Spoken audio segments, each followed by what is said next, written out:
അളിയാ എന്താ അളിയാ വരാൻ പറഞ്ഞ്? ഒന്നും പറയണ്ട, സംഭവങ്ങളെ പെങ്ങളൊക്കെ തന്നെയാണ്. പക്ഷെ അവളെ കൊണ്ട് ഭയങ്കര സൂപ്പാട്ടോ. എന്ത് പറ്റി? ആർക്കറിയാം, ഓക്ക് ഇപ്പൊ ഡൈവേഴ്സ് വേണം പോലെ. ഡൈവേഴ്സോ? നമ്മളൊരു 100 കാര്യങ്ങൾ ചെയ്ത് കൊടുത്താലും ഒക്കെ ഒരു കുഴപ്പമില്ല. പക്ഷെ നമ്മൾ എന്തേ ഒരു തെറ്റ് ചെയ്ത് കഴിഞ്ഞാല് ഒക്കെ ഇപ്പൊ ഡൈവേഴ്സ് വേണം പോലെ. അങ്ങനോട് പറഞ്ഞോ? അങ്ങനെ പറഞ്ഞാല് ഞാൻ വെറുതെ പറയൂ. അളിയാ 100 ശരി അളിയാൻ ചെയ്യുമ്പോ ഒരു തെറ്റൊക്കെ പറ്റുമോ? അത് ക്ഷമിക്കാൻ പറയായോ? നിങ്ങൾക്ക് അറിയുന്നല്ലേ ഓളെ ഞാൻ എങ്ങനെ നോക്കുന്നതാണ്. ഓളെ മക്കളെ ഞാൻ കൊണ്ടുപോകാത്ത സ്ഥലമില്ല. പിന്നെ നമ്മളൊരു തെറ്റ് ചെയ്ത് പറഞ്ഞിട്ട് ഓക്ക് ഇപ്പൊ ഡൈവേഴ്സ് ആണ് പോലെ. ഞാൻ പിന്നെ അളിയനെ വിളിച്ച് കാര്യങ്ങൾ പറഞ്ഞതാ. ഓള് വീട്ടിലൊരു സൗകര്യം തരുന്നില്ല. എന്താ ചെയ്യാ?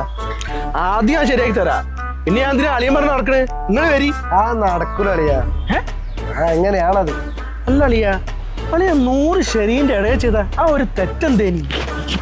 അതിന്റെ അളിയാ സംഭവമൊന്നുമില്ല. നമ്മളെ നാട്ടില് ഇപ്പൊ ഓളെ കൂടെ പഠിച്ചൊരു സിനിമയുണ്ട്. ഓളെ കുടുംബശ്രീയിലെ നാട്ടിലൊക്കെ ഉള്ള സംഭവം. ഞാൻ ഓളെ കൂട്ടിയൊരു സിനിമയ്ക്ക് പിന്നെ ഞങ്ങളൊന്ന് ബീച്ചിൽ പോയി. നോക്കിനോട് എന്തോ കഥ പറഞ്ഞിരുന്നു. ഞങ്ങളൊരു റൂം എടുത്ത്, അത്രേ ഉള്ളൂ. അത് തെറ്റാണ് അളിയ? തെറ്റല്ല അളിയ, അത് തെറ്റാണ്. അത് ഇത്രയും വലിയ തെറ്റാണ് അളിയ.